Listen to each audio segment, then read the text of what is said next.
नमस्कार, target with करण में आपका स्वागत है। मैं हूं करण और आज के इस वीडियो में हम पढ़ेंगे हरियाणा का बजट 2022-23। ठीक है, बजट है ये मोस्ट इम्पोर्टेंट टॉपिक है आपके आने वाले एग्ज़ाम के लिए, चाहे वो सीईटी हो और चाहे अगर कैंसिल हो जाता है तो एचसीएच प्री हो, क्योंकि यहाँ से आपके बहुत सारी योजनाओं से संबंधित क्वेश्चन बनते हैं। ठीक है, तो इसलिए मैं इसको पूरा डिटेल से आपको पढ़ाऊँगा और हो सकता है थोड़ा सा लेक्चर लंबा हो जाए, पर अपने को अच्छे से इस टॉपिक को करना है ताकि एक बार के अंदर ही सारे जो डाउट्स हैं वो बजट से संबंधित क्लियर हो जाए। बार बार बहुत सारी किताबें हैं वो अपने को ना देखनी पड़े। ठीक है, तो आराम से इस लेक्चर को देखना है, एक दो बार रिवीजन करना है, सारा आपकी उंगलियों पर होगा। ठीक है, तो चलिए करते हैं शुरू। सबसे पहला जो पॉइंट है वो बेसिक सा है, जो बजट है। अब बजट का बेसिक मीन क्या होता है कि सरकार का जो एक साल का हिसाब किताब होता है, कितना पैसा आया कितना पैसा गया, वो सारा आपका क्या है, बजट है। या थोड़ा और सिंपली करें तो आने वाले एक वर्ष के अंदर सरकार अपनी स्कीम को लेकर, अपने एडमिनिस्ट्रेशन को लेकर कितना पैसा है वो खर्च करेगी, उस सारे ब्यौरे को हम कहेंगे बजट। ठीक है, तो हरियाणा का बजट 2022-23, ठीक है ना, ये अपने को बताएगा कि सरकार की लगभग इतनी इनकम इस आगामी वित्त वर्ष में होगी और सरकार इतना पैसा है वो लोगों के ऊपर विभिन्न स्कीम के अंदर खर्च है वो करेगी। ठीक है, तो ये जो बजट है ये भारत में शुरू हुआ था 7 अप्रैल 1860 को। ठीक है, एक व्यक्ति थे जिनका नाम था जेम्स विल्सन। ये जो जेम्स विल्सन थे ये उस टाइम जो चीफ होता था भारत का वो होता था वायसराय। 1857 की क्रांति के बाद जो वहाँ की महारानी थी ब्रिटेन की, उसने भारत का राज्य है वो सीधा अपने हाथों में ले लिया और अपना एक एजेंट, एक प्रतिनिधि है वो भारत के ऊपर राज करने के लिए यहाँ पर तैनात कर दिया, जिसका नाम रखा गया वायसराय। ठीक है, यानी 1857 के बाद, या कह सकते हैं भारत शासन अधिनियम 1858 के तहत भारत में जो गवर्नर जनरल का पद था उसको बदलकर अब नाम रख दिया गया वायसराय, और पहले वायसराय बने लॉर्ड कैनिंग। ठीक है, तो 1860 के अंदर जो वायसराय की परिषद थी उसमें एक मेंबर था जिसका नाम था जेम्स विल्सन, जो वित्त से संबंधित मामले देखता था, पैसे से संबंधित मामले देखता था। उसने पहली बार भारत में बजट है वो पेश किया था। ठीक है, कुछ जगहों पर ये डेट है ये आपको 18 फरवरी है वो मिल सकती है, इसलिए डेट इतनी इंपॉर्टेंट नहीं है। इतना याद रखना कि 1860 में जेम्स विल्सन ने सबसे पहले बजट है वो पेश किया था। ठीक है, कई जगह आपको 18 फरवरी 1869 भी मिल जाता है। ठीक है, पर जो बिल्कुल सही है वो क्या है, 1860 है। ठीक, कई जगह आपको अलग अलग किताबों में थोड़ा डिफरेंस इसके बारे में मिलता है। जेम्स विल्सन खुद ही एक ऐसा व्यक्ति था, इसने शुरुआत बहुत करीबी में की थी, धीरे धीरे इस पोस्ट पर पहुंचा और इस बजट को पेश करने के थोड़े महीने बाद लगभग अगस्त 1860 में उसकी मृत्यु हो गई थी। आज़ादी के बाद जो पहला बजट था वो पेश हुआ 26 नवंबर 1947 को, और वो पेश किया तत्कालीन आर के षणमुख शेट्टी ने, जो तत्कालीन क्या थे, वित्त मंत्री थे। ठीक है, यानी भारत का पहला बजट है, या कह सकते हैं आज़ादी के बाद भारत का जो पहला बजट है वो 26 नवंबर 1947 को भारत के तत्कालीन वित्त मंत्री आर के षणमुख शेट्टी ने पेश किया था। हरियाणा के अगर पहले बजट की बात करें तो हरियाणा बना 1966 में। अगले ही वर्ष 1967 में हरियाणा की विधानसभा में हरियाणा का बजट पेश किया गया, और ये पेश किया हरियाणा की तत्कालीन वित्त मंत्री ने जिनका नाम था ओम प्रभा जैन। ये कैथल से विधायक थी और ये सभी स्टेट्स के अंदर, सभी राज्यों की पहली महिला वित्त मंत्री थी। जिस तरह से क्वेश्चन होते हैं ना कि पहला महिला विधायक कौन थी, पहली महिला एमपी कौन थी, तो उसी तरह भारत के सभी राज्यों में पहली महिला वित्त मंत्री कौन थी, वो थी ओम प्रभा जैन कैथल से। 1967 में इन्होंने हरियाणा का पहला बजट है वो पेश किया था। ठीक है, 2020-21 के अंदर हरियाणा ने एक नई पहल अपनी विधानसभा में शुरू की थी, और वो है प्री बजट चर्चा की, कि बजट पेश करने के बाद तो चर्चा होती है, परंतु बजट पेश करने से पहले भी जो बजट से संबंधित है वो चर्चा यहाँ शुरू की गई और उसको नाम दिया गया प्री बजट सेशन। ठीक है, चलिए इसके बाद हम अगला शुरू करते हैं। एक दो पॉइंट्स और वैसे याद रख सकते हैं। मोरारजी देसाई नाम अपने को याद रख लेना चाहिए। अगर क्वेश्चन आ जाए कि भारत में सबसे अधिक बार किस व्यक्ति ने बजट पेश किया है, तो वो है मोरारजी देसाई। लगभग 10 बार उन्होंने भारत का बजट है वो पेश किया था। ठीक है, 2022-23 का जो बजट है ये पेश किया गया 8 मार्च 2022 को, और 8 मार्च को होता है महिला दिवस, वुमेन डे। तो पहली बार था जब ये महिला दिवस के अवसर पर पेश किया गया। ठीक है, पेश किसने किया? मुख्यमंत्री मनोहर लाल खट्टर ने। क्यों किया? मुख्यमंत्री होने के नाते नहीं, वित्त विभाग भी इन्हीं के पास है, इसलिए इन्होंने इस बजट को पेश किया है। ठीक है, हरियाणा का जो कुल बजट है इस बार वो है 1,77,255। ऐसे ही अपने को याद रखना है, 1,77,255, 1,77,255 करोड़ रुपए का टोटल बजट है। जो सबसे महत्वपूर्ण आंकड़ा इस बजट में अपने को याद रखना है वो यही है कि टोटल बजट कितना है, 1,77,255। ठीक है, पहले वाले से कितना ज़्यादा है, 15.6%। पिछले साल के बजट से इस साल का बजट है वो ज़्यादा है। राजस्व घाटा है ये है 12,523 करोड़ का। राजकोषीय घाटा ये है 26,754 करोड़ का। ये इतने ज़्यादा इंपॉर्टेंट आंकड़े नहीं है, पर याद रखना है, क्या पता होना चाहिए कि राजस्व घाटा क्या होता है, राजकोषीय घाटा क्या होता है। राजस्व घाटा क्या है? कुल राजस्व प्राप्तियां कि कितने पैसे टैक्स वगैरह के या इन और चीज़ों से जहाँ से सरकार की इनकम होती है वहाँ से कितने पैसे अपने पास आए और कितने पैसे हमने खर्च हैं वो किए। आय और व्यय के बीच का जो डिफरेंस होता है ना, जितनी कमाई हुई है और जितना खर्चा कर दिया उसके बीच का जो डिफरेंस होता है वो होता है आपका राजस्व घाटा। ठीक है ना। दूसरा है राजकोषीय घाटा। इसके अंदर संपूर्ण सरकार की आ जाती है फिर, कि जो आय और व्यय के बीच का जो अंतर होता है और उस अंतर को पूरा करने के लिए जो कर्जा लिया जाता है, ठीक है ना, वो सारा का सारा आपका क्या आ जाता है, राजकोषीय घाटा के अंदर आ जाता है। ठीक है, कुल कर्ज हरियाणा पर है 2,23,768 करोड़ और हर व्यक्ति के हिस्से में आता है 78,240 करोड़। ठीक है, इतना नहीं, 78,240 रुपए, बाकी सारे करोड़ में है और ये क्या है, रुपए में। इतना हर व्यक्ति के ऊपर, मेरे ऊपर भी इतना कर्जा है और आपके ऊपर भी इतना इतना कर्जा सबके ऊपर है। ठीक है, भरेगी कौन? सरकार से भरेगी, और पैसा आएगा कहाँ? हम में से निकलेगा किसी न किसी बहाने से। तो ये मोस्ट इंपॉर्टेंट आंकड़े हैं जो याद रखने हैं। कुल बजट कितना है और प्रति व्यक्ति कर्ज कितना है, बस ये दो ही आंकड़े हैं जो याद रखना है अपने को। यहाँ से राजस्व घाटा और राजकोषीय घाटा, इनके बीच में क्या डिफरेंस होता है, डिटेल से जानने के लिए आपकी जो इकोनॉमिक्स की बुक है उसको आपको अच्छे से देख लेना है। ठीक है, अब चीज़ें जो अपने को याद रखनी है और थोड़ा सा एक बार दिमाग से निकालनी है, जरूरी नहीं है सारी चीज़ें याद रखनी, थोड़ा सा एक बार माइंड से आपको कहते हैं ना, नजरें मार लेना एक बार हर चीज़ के अंदर। तो पहला पॉइंट क्या है, 3 जगह पर, पंचकुला, गुड़गांव और फरीदाबाद, क्या है, तीन बड़े शहर हैं, 3 हरियाणा के प्रमुख शहर है जहां पर इंडस्ट्री है, जहां पर अच्छा व्यापार है, जहां पर गवर्नमेंट के जो बड़े बड़े ऑफिसेज हैं वो हैं। तो यहाँ पर क्या होगा, कामकाजी महिलाएं, और इनके लिए बनाए गए हैं सस्ते आवास। इस योजना में इन्होंने क्या किया, घोषणा की है कि इन 3 जगहों के ऊपर कामकाजी महिलाओं के लिए सस्ते आवास हैं वो उपलब्ध करवाए जाएंगे। यहाँ पर पहले से भी हैं, लगभग हर जिले के अंदर भी होते हैं, जो वर्किंग वुमेन हॉस्टल इसको बोला जाता है। ठीक है ना, तो इसी के तर्ज पर ये चीज़ें हैं वो बनाई जाएगी। ठीक है, अब हम करते हैं आगे शुरू। अगला जो पॉइंट है वो है 5 लाख से कम आय वाले जो परिवार हैं उनकी महिलाओं को, अगर वो कोई इंडस्ट्री लगाती है, उद्यम करती है, छोटा मोटा अपना घर का रोजगार चलाती है, तो 3 लाख रुपए तक का लोन है वो हरियाणा सरकार 7% ब्याज की दर पर उपलब्ध करवाएगी। अगर 1,80,000 से पारिवारिक आय कम है तो बिना ब्याज का ऋण है वो दिया जाएगा। ठीक है ना, उनको पैसे हैं वो देगी सरकार बिना ब्याज पर। मिलते हैं बहुत थोड़े से हैं, ठीक है ना, ढिंडोरा ज़्यादा होता है और मिलता थोड़ा से लोगों को। ठीक है, और एक चीज़ और याद रखनी है, जो बीपीएल की पात्रता है वो भी क्या है, 1,80,000। ठीक है ना, अगर कोई किसी का नाम बीपीएल में दर्ज करवाना है तो उसकी जो इनकम है वार्षिक परिवार की वो 1,80,000 से कम होनी चाहिए। ठीक है, एक स्कीम है मातृ वंदना योजना, और इसके तहत क्या है, जब बच्चा होता है किसी महिला को तो उसको पैसे मिलते हैं। इसका पूरा नाम है प्रधानमंत्री मातृ वंदना योजना। तो पहले क्या था, पहले बच्चे पर ही पैसे मिलते थे, अब दूसरा बच्चा होगा ना तब भी 5,000 रुपए की आर्थिक सहायता है वो सरकार महिला को देगी। ठीक है, बेटियों के लिए एक स्कीम शुरू की गई है, नाम है साथी। सरकार इसमें क्या है, परिवहन की सुविधा उपलब्ध करवाएगी।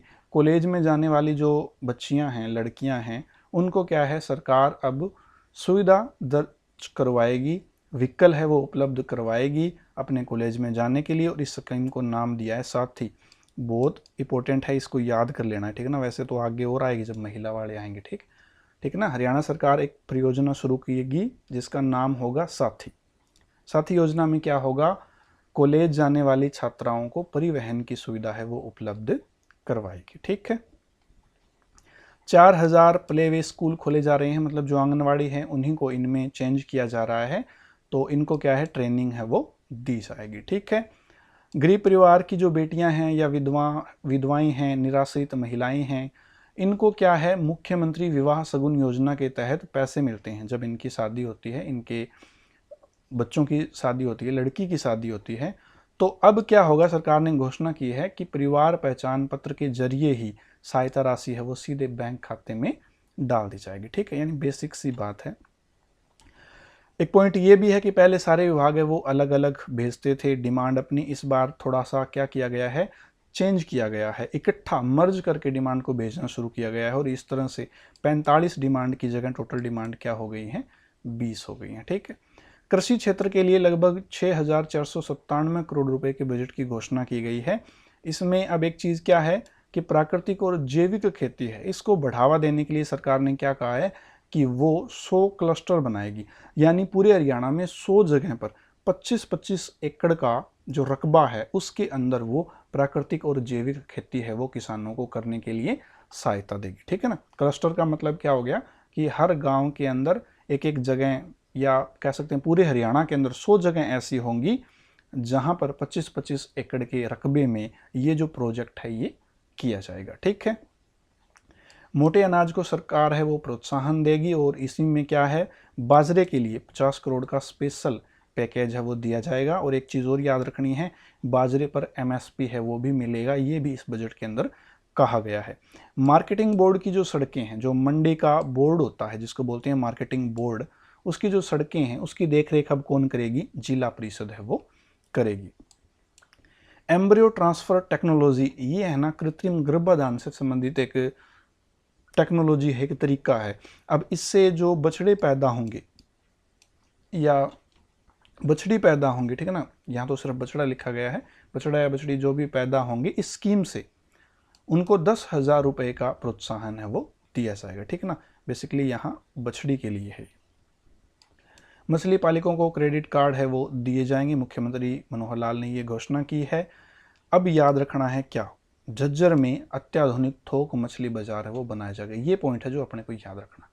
झज्जर जिले के अंदर आधुनिक मछली का थोक बाजार बनाया जाएगा। क्वेश्चन आ सकता है हरियाणा में कहाँ पर आधुनिक मछली बाजार बनाया जा रहा है, तो वो हो जाएगा आपका झज्जर। क्या हो जाएगा, झज्जर।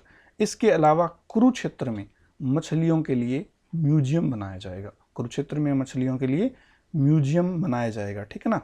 अब होगा किसके लिए, होगा जनता के लिए, ठीक है ना। मछलियों के लिए बनाया जाएगा मतलब मछलियों के लिए नहीं होगा, ठीक है। उस म्यूजियम में अलग अलग वेरिएंट की, अलग अलग प्रजाति की जो मछलियां हैं वो प्रदर्शित की जाएगी आम लोगों के लिए, ठीक है। सिंगापुर की तर्ज पर गुरुग्राम के अंदर एक एक्वेरियम, कह सकते हैं मछली घर है वो बनाया जाएगा, ठीक है ना। एक्वेरियम का मतलब मछली घर है वो बनाया जाएगा, ठीक है। झज्जर में मछली का थोक बाजार, कुरुक्षेत्र में मछली का म्यूजियम, और गुरुग्राम के अंदर मछली घर या एक्वेरियम है वो बनाया जाएगा, ठीक है। मोटे अनाज है, इनके ऊपर अनुसंधान और इनकी प्रोडक्टिविटी में सुधार के लिए ट्रेनिंग हेतु भिवानी के अंदर क्या बनाया जाएगा, क्षेत्रीय अनुसंधान केंद्र है वो बनाया जाएगा। ये भी एक बड़ा इंपॉर्टेंट क्वेश्चन है, ठीक है। मोटे अनाजों पर अनुसंधान के लिए कहाँ पर एक क्षेत्रीय केंद्र की स्थापना की जाएगी, तो वो होगा आपका भिवानी के अंदर। भिवानी में क्यों होगा, ठीक है ना, रिलेट करके चीज़ें पढ़नी। भिवानी में इसलिए होगा क्योंकि भिवानी जिले के ही लोहारू से हरियाणा के क्या हैं, कृषि मंत्री हैं, JP दलाल, ठीक है। कपास उत्पादन करने वाले जिले, अब कपास सबसे ज़्यादा हरियाणा में कहाँ होती है, सिरसा। तो जो कपास उत्पादन करने वाले जिले हैं सिरसा और फतेहाबाद, इनमें सूक्ष्म सिंचाई को प्रोत्साहन है वो दिया जाएगा, ठीक है। अगला जो पॉइंट है वो है जंगल, पानी और पर्यावरण सुरक्षा के लिए हरियाणा सरकार द्वारा 17 सतत विकास लक्ष्य निर्धारित करके बेहतर रूपरेखा है वो तैयार की गई है। UN है ना जो अपना संयुक्त राष्ट्र जिसको हम हिंदी में बोलते हैं, उसने SDG निर्धारित किए हैं, सस्टेनेबल डेवलपमेंट गोल, ठीक है ना, सतत विकास लक्ष्य। तो उसी की तर्ज के ऊपर हरियाणा सरकार ने भी क्या कहा है कि हम भी स्थायी विकास के लिए इन लक्ष्यों के ऊपर काम है वो करेंगे, ठीक है ना। जैसे पानी है वो खत्म नहीं होना चाहिए, अभी ये साधारण सी बातें।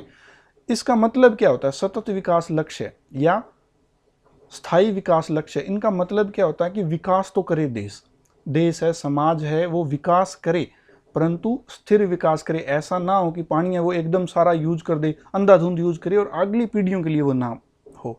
ऐसा नहीं कि जंगल है वो काटे, जंगल काटे जाएं, लकड़ी की जरूरत है, परंतु उनके बाद पौधे भी लगाए जाएं। ये ना कि जगह जगह कंक्रीट का जंगल है वो पैदा कर दिया जाए, ठीक है ना। इसको बोलेंगे हम स्थायी विकास या सतत विकास लक्ष्य, कि विकास भी करना है परंतु स्थायी हो, बहुत ज्यादा नुकसान प्रकृति को ना पहुंचाया जाए, ठीक है।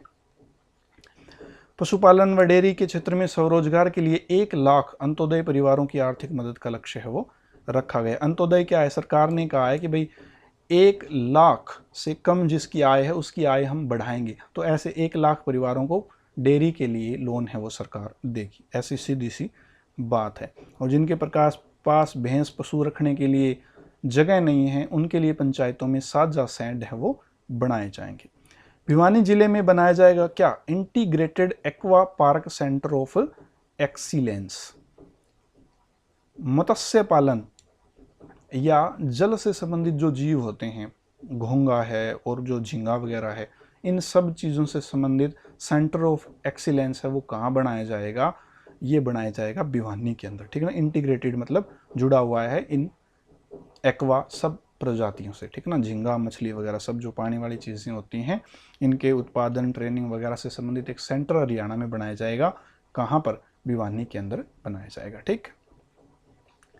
मक्का की खरीद के लिए MSP दिया जाएगा, ये मैंने आपको बता दिया था। बागवानी के लिए 100 पैक हाउस है वो बनाए जाएंगे। 22,000 एकड़ क्षेत्र को धान से हटाकर बागवानी की तरफ लाया जाएगा, ठीक है ना। ये पानी से संबंधित जो जल मिशन था, अटल जल मिशन जो नाम दिया था, ये सब उसके तहत हो रही हैं। 100 नए FPO बनाए जाएंगे। FPO याद रखना है, बाकी आप छोड़ दो। FPO फार्मर प्रोड्यूसर ऑर्गेनाइजेशन, ठीक है ना, किसान उत्पादक संघ इनको हिंदी में बोलेंगे। ये है ना एक यूनिट होती है किसानों की, 20, 30, 50 किसान इकट्ठे होकर क्या करते हैं, अपना उत्पाद है वो प्राइवेट एजेंसियों को बेचते हैं, अच्छी जगह पर बेचते हैं, और अगर उनको लगे तो वो किसी फसल को भी खरीद सकते हैं। सरकार इस चीज़ का भी उनको लाइसेंस है वो देती है। ये ग्रुप है किसानों के जो कॉमर्शियली अपनी फसलों का सौदा है वो करते हैं, ठीक है। राज्य में हैफेड द्वारा गुड़ की इकाइयाँ वो स्थापित की जाएगी। किसानों को किराए पर मशीन उपलब्ध कराने के लिए 5 मशीन बैंक केंद्रों की स्थापना की जाएगी। सरकार क्या करेगी, एक बैंक बनाएगी, उसके अंदर बहुत सारे कृषि उपकरण रख लेगी, ठीक है ना, जो खेती में काम आते हैं, और किसानों को क्या है किराए के ऊपर वो देगी, ठीक है ना। प्राइवेट जैसे लेके आते हैं ना, तो वैसा सरकार अब किराए के ऊपर वो चीज़ें देगी किसानों को। किसानों के मार्गदर्शन के लिए प्रगतिशील किसान कृषि दर्शन कार्यक्रम है ये शुरू किया जाएगा। इसके बाद क्या है, फसली लघु व मध्यम कृषि लोन पर जुर्माना और ब्याज माफ किया जाएगा। विवादों का समाधान अम्ब्रेला के तहत ब्याज है वो माफ किया जाएगा। ये बेसिक से पॉइंट है। गुजरात के राज्यपाल हैं जो हरियाणा के भी रहने वाले थे, निवासी हैं, आचार्य देवव्रत। इनकी प्राकृतिक खेती तकनीक को हरियाणा में लागू किया जाएगा। मोस्ट इंपॉर्टेंट जो याद रखना है वो है हर हित योजना। इस योजना के तहत जो बेरोजगार हैं उनकी दुकानें खुलाई जा रही हैं, ऐसे समझ लो आप, हर हित स्टोर बोलते हैं उनको, ठीक है। तो 17 अक्टूबर 2021 को इस स्कीम की शुरू हुई थी, और इस स्कीम के तहत हरियाणा में 2000 रिटेल स्टोर हैं वो हरियाणा सरकार स्थापित करेगी, ठीक है। याद रखना है इसको, डेट भी याद रखनी है और ये लक्ष्य भी याद रखना है। 200 करोड़ रुपए सरकार देगी कृषि विपणन बोर्ड वाली सड़कों को, जो मार्केट कमेटी के बोर्ड है उनके लिए देंगे। आ जाओ स्वास्थ्य के लिए, 8925 करोड़ रुपए का बजट है वो स्वास्थ्य के लिए दिया गया है। आयुष्मान भारत योजना है, इस योजना के तहत क्या होता है, 5 लाख तक फ्री इलाज की सुविधा मिलती है परिवार को। इसमें सभी ESI अस्पताल है वो शामिल किए जाएंगे। 3 लाख से कम जिनकी इनकम है, ऐसे दिव्यांगजनों के इलाज के लिए अलग से व्यवस्था है वो की जाएगी।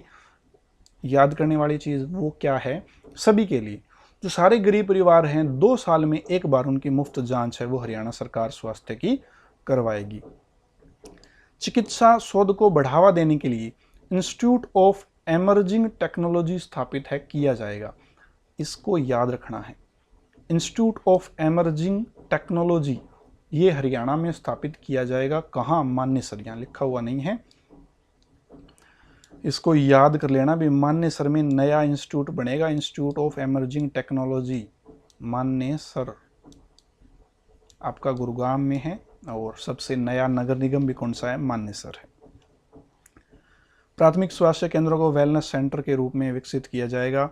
मेडिकल कॉलेज खुलेंगे, याद रखना है, कहाँ कहाँ, पलवल, चरखी दादरी, पंचकुला और फतेहाबाद। इन 4 जगहों पर कॉलेज हैं खुलेंगे, कौन से, मेडिकल के। ठीक है, चारों को अच्छे से याद रखना है, पलवल, चरखी दादरी, फतेहाबाद और पंचकुला।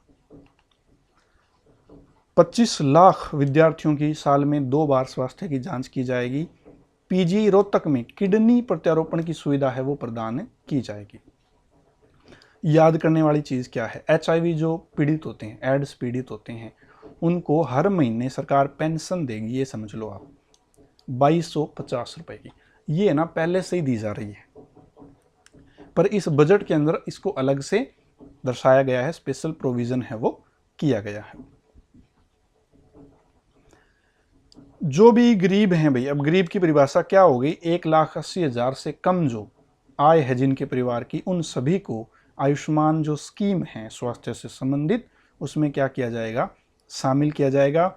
और इस तरह से 15.5 लाख जो आयुष्मान योजना के तहत कवर होने वाले परिवार हैं, इनकी संख्या हो जाएगी 29 लाख। अस्पतालों को अपग्रेड किया जाएगा। MD के लिए 40% सीटें हैं वो क्या हैं, रिजर्व की जाएगी। अगला जो महत्वपूर्ण सेक्टर है वो है आपका एजुकेशन। शिक्षा के लिए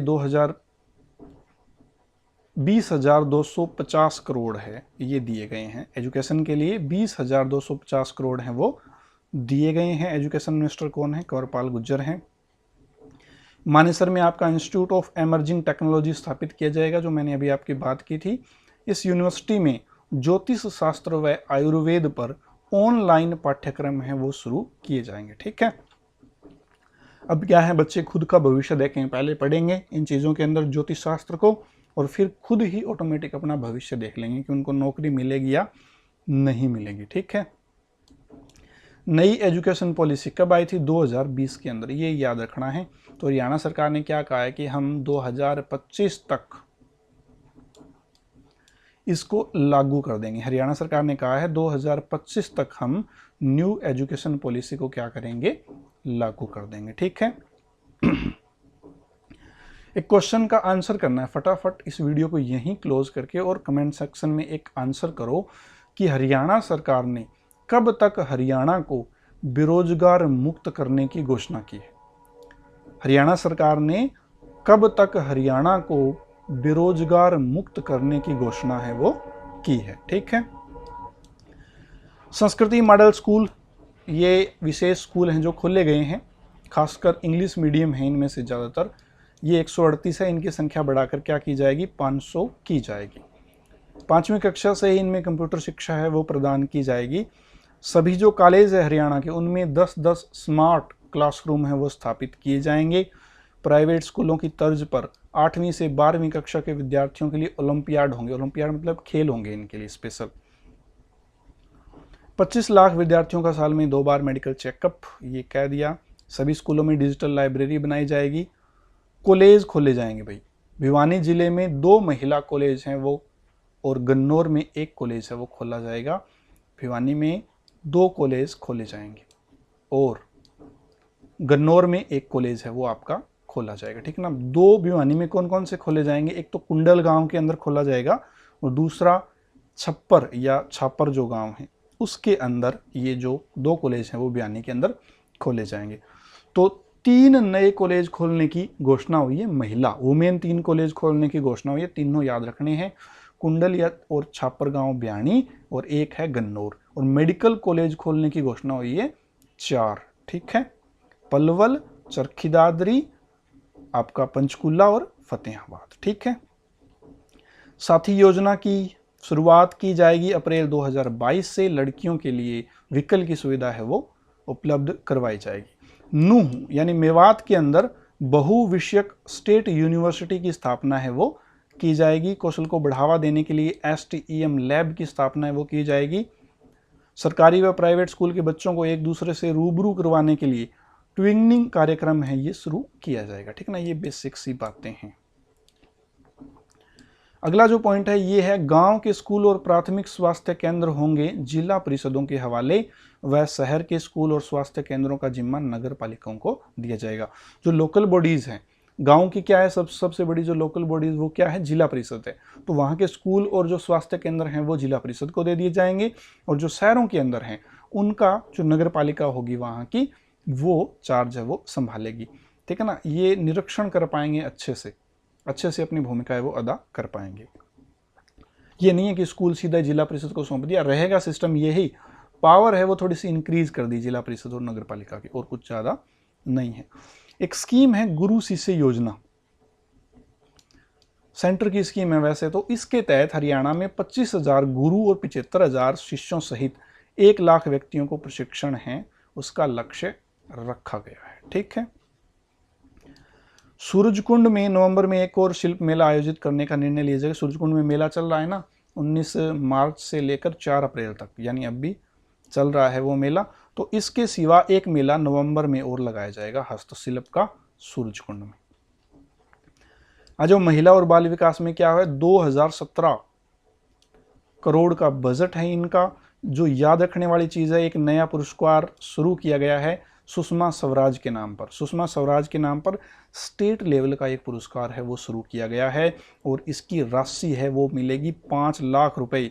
किसको मिलेगा, भिन्न भिन्न क्षेत्रों के अंदर किसी भी क्षेत्र में अगर किसी महिला ने कोई अच्छा काम किया है, कोई सर्वमान्य उपलब्धि है वो ग्रहण की है, गुणवत्तापूर्ण कार्य किया है किसी भी सेक्टर के अंदर, उसको 5 लाख रुपए की राशि वाला सुषमा स्वराज राज्य स्तरीय पुरस्कार है वो दिया जाएगा। मोस्ट इंपॉर्टेंट है, इसको याद रखना है। पंचायती राज संस्थानों में महिलाओं की भागीदारी ये पहले 33% थी और इसको बढ़ाकर अब क्या है 50% कर दिया गया है, और ये कोर्ट में अटका हुआ है। इसी कारण राज्य के अंदर चुनाव है वो पंचायतों के अटके हुए हैं। महिलाओं को उद्यमिता की ओर आकर्षित करने के लिए एक नई स्कीम बनाई गई है, मुख्यमंत्री उद्यमिता योजना। इसके तहत महिलाओं को लोन दिए जाएंगे कि आप कोई महिला कोई अपना काम करना चाहती है तो इस स्कीम के अंदर भी उसको लोन है वो मिलेगा, ठीक है ना। 3 महिला कॉलेज कौन कौन से, कुंडल, छप्पर और गन्नौर। 1000 स्वयं सहायता समूह है ये अगले बजट वर्ष के दौरान बनाए जाएंगे महिलाओं के, हरियाणा सरकार ने कहा है। 10,000 स्वयं सहायता सेल्फ हेल्प ग्रुप हैं ये। वैसे तो ये सेंटर की स्कीम है, 5, 10, 20 महिलाएं इकट्ठा होकर एक ग्रुप बना लेती हैं और थोड़े थोड़े पैसे उसके अंदर डालती हैं। पैसे इकट्ठे हो जाते हैं, कुछ पैसे बैंक उनको देते हैं, फिर वो आपस में ही जिसको जरूरत होती है उसको ब्याज पे पैसे दे देती है, ठीक है ना। इस तरह से ये सिस्टम है ये चलता रहता है। जो गाँव के हैं उन सबको पता है, ये बहुत ज़्यादा चल रहा है आजकल। कामकाजी महिलाओं के लिए फरीदाबाद, गुरुग्राम और पंचकुला में आवास बनाए जाएंगे। अब एक मोस्ट इंपॉर्टेंट भी, जो लड़कियां पुलिस की तैयारी कर रही हैं उनके लिए 1000 महिला पुलिसकर्मियों की भर्ती है वो और आएगी। क्यों? क्योंकि हरियाणा सरकार ने घोषणा कर रखी है कि जो 9% है महिला पुलिसकर्मी हरियाणा में, उनको बढ़ा के अपने को क्या करना है 15%, और इसलिए धीरे धीरे भर्ती है वो करते जानी है जब तक 15% ना हो जाए, ठीक है।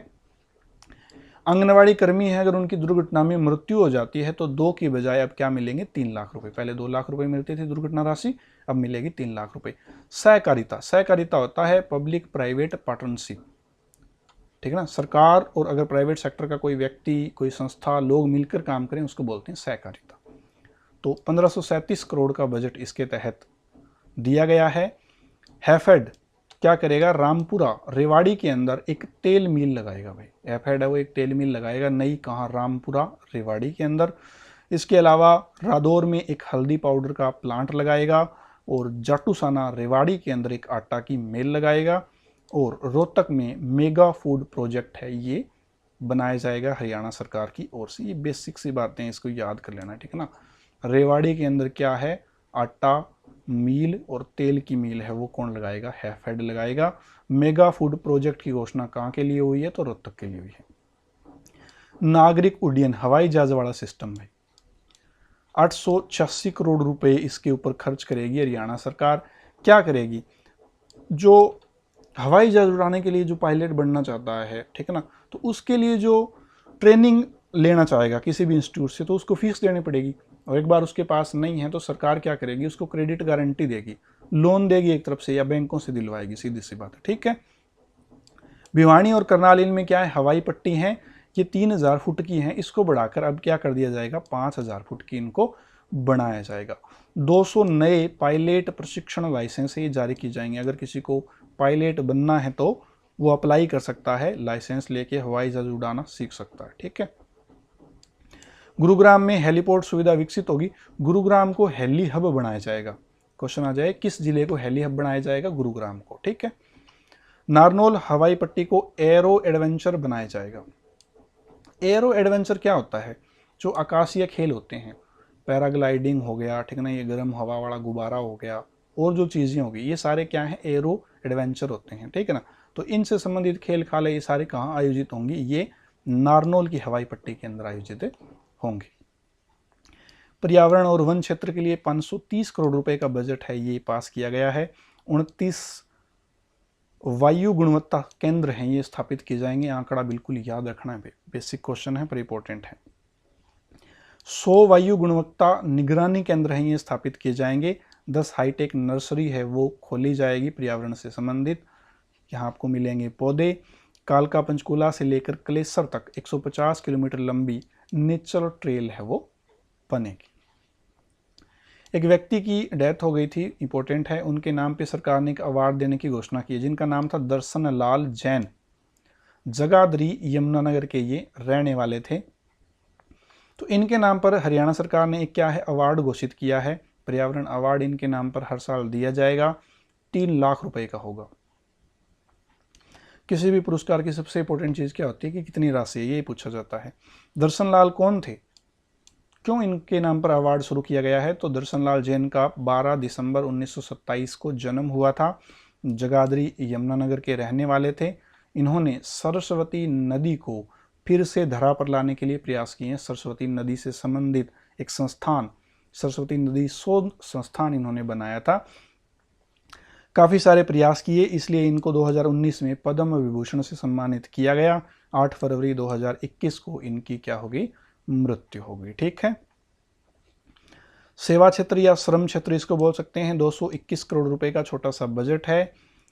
श्रमिकों की चिकित्सा जांच के लिए रोहतक, हिसार, पानीपत, सोनीपत, अंबाला और जींद जिले में 6 औद्योगिक स्वच्छता लैब है, वो स्थापित होगी।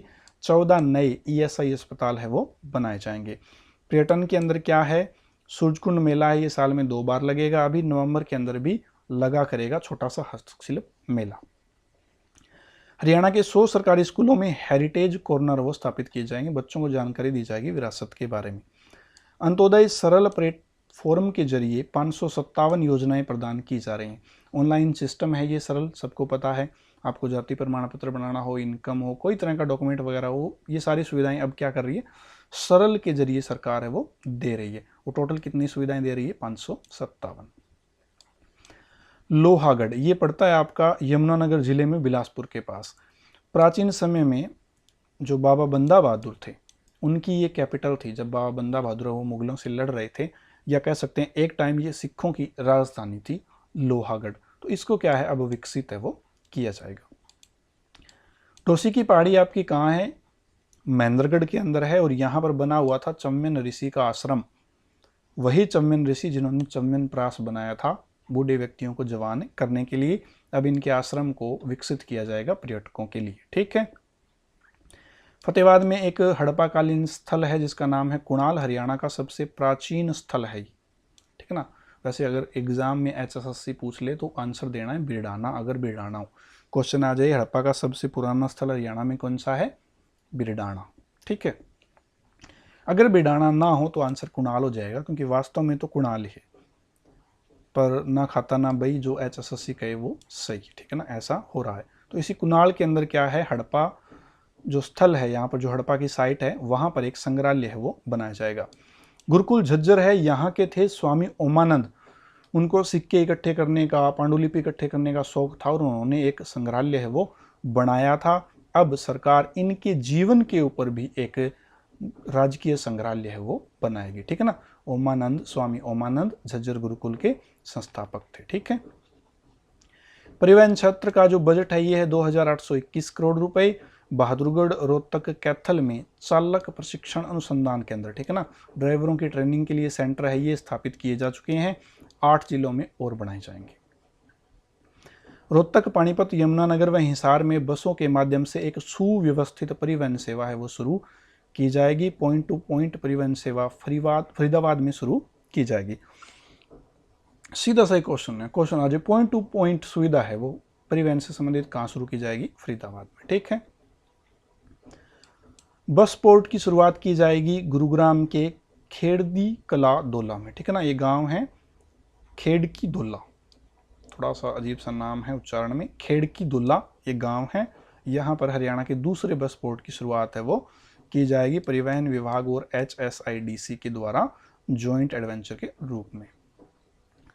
2250 नई बसें रोडवेज में शामिल की जाएंगी, इनमें 50 लग्जरी बस भी होगी।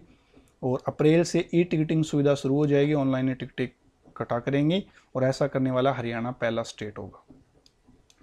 कॉमर्स इंडस्ट्री 598 करोड़ का बजट है। IMT सोहना यानी गुरुग्राम के अंदर इलेक्ट्रॉनिक विनिर्माण क्लस्टर है वो बनाया जाएगा, ठीक है ना, इंग्लिश में इसको बोलेंगे तो इलेक्ट्रॉनिक मैन्युफैक्चरिंग क्लस्टर है ये बनाया जाएगा। कहाँ पर, IMT सोहना में। हिसार जिले में एकीकृत विमानन हब बनाया जाएगा। विमानन हब कहाँ बनाया जाएगा, हिसार में, और हेली हब कहाँ बनाया जाएगा, गुरुग्राम के अंदर। एक नए फंड की शुरुआत की गई है, नाम दिया गया है SFURITZ राज्य लघु पुनरुत्थान योजना कोष। पद्मा योजना शुरू की गई है, हर जिले में साल में एक बार व्यापार मेलों का आयोजन है वो किया जाएगा पद्मा योजना के तहत। अगली जो है वो खेल एवं युवा मामले, संदीप कुमार इसका मंत्री है। 540 करोड़ रुपए का बजट। ओलंपिक में 1/3 पदक है वो हरियाणा के खिलाड़ियों ने जीते थे, सबको पता है। खेल अकादमी योजना में 10 डे बोर्डिंग और 8 आवासीय अकादमियां खोलने का लक्ष्य रखा गया, ठीक है ना। 10 डे बोर्डिंग और 8 आवासीय जहां बच्चे रह सकें। 10 वाले तो है कि बच्चे आएँ खेल के अपने घर वापस जाएं, और 8 ऐसे बच्चे वहां रह के तैयारी करेंगे। ऐसी 18 अकेडमी हरियाणा सरकार खोलने की सोच रही है, लक्ष्य रखा है। हरियाणा को चौथे खेलो इंडिया यूथ गेम्स की मेजबानी है वो मिली है। अगला जो है वो है सामाजिक सशक्तिकरण। 10,229 करोड़ की राशि इसमें आवंटित की गई है। अंबाला के अंदर इसी के तहत बनाया जाएगा विकलांगों के लिए आजीवन देखभाल केंद्र। डॉक्टर अंबेडकर मेधावी छात्रवृत्ति योजना जो पढ़ने वाले बच्चों के लिए है, इसके लिए सभी वर्गों के लिए जो सालाना आय की सीमा है वो 4 लाख रुपए कर दी गई है। 4 लाख याद रखना है। डॉक्टर अंबेडकर मेधावी छात्रवृत्ति योजना के लिए न्यूनतम आय सीमा क्या है, ये अधिकतम आय सीमा क्या है, तो वो हो जाएगी आपकी 4 लाख रुपए। 4 लाख से ज़्यादा होंगे ना वो इसके अंदर शामिल नहीं हो सकेंगे, ठीक है। तो ये था भाई हरियाणा का बजट, ठीक है ना। बहुत सारी बातें इसमें सिंपल सी है जिनसे क्वेश्चन नहीं पढ़ते, पर एक बार हम थोड़ा सा पढ़ लेना तो चीज़ें अपने दिमाग के अंदर अच्छे से बैठ जाएगी, ठीक ना। बहुत कम लोग होंगे जो यहाँ तक इस वीडियो को देख रहे हैं, और जो यहाँ तक इस वीडियो को देख रहा है ना, जिसने इतना मेरे को सह लिया, समझ लो वो बंदा सीटी के अंदर पक्का एग्ज़ाम क्लियर करके आएगा। ये मैं अपने अनुभव से कह रहा हूँ, ठीक है ना। क्योंकि अच्छी चीज़ें हैं ना, उनको पचाने में टाइम लगता है, उनको समझने में टाइम लगता है, ठीक है ना। हंसी मजाक है वो आप कितना ही सुन लो, मैं यहाँ डेरू ला के गीत गाने लगूँ, मेरे पास ही को कॉमेडी है 4 कदम, ठीक है ना, तो आपको मज़ा आएगा। आप उस पूरे वीडियो को देखोगे, पर वो मज़ा है ना आपको सजा देगा, फ़ायदा नहीं होगा उससे। और ये चीज़ें थोड़ी सी हार्ड लगेंगी, थोड़ी सी बोरिंग लगेंगी, हो सकता है नींद आने लग जाए, कोई बात ना, बीच में वीडियो को रोक के चाय ले आया करो, चाय पी लिया करो। रेगुलर मैं अब आपको पढ़ाऊँगा। अपना एक और वीडियो आएगा मार्च का करंट कंप्लीट होने के बाद फिर हम प्रीवियस ईयर पढ़ेंगे, और वहाँ से आपके हरियाणा जी के क्वेश्चन क्लियर हो जाएंगे।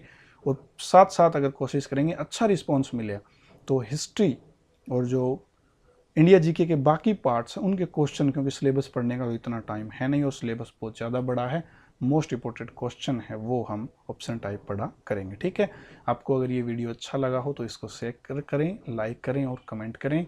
अच्छे से तैयारी करते रहें और मैं उम्मीद करता हूँ और ईश्वर से प्रार्थना करता हूँ कि आपका पेपर है ये अब की बार क्लियर हो ही जाए। ठीक है।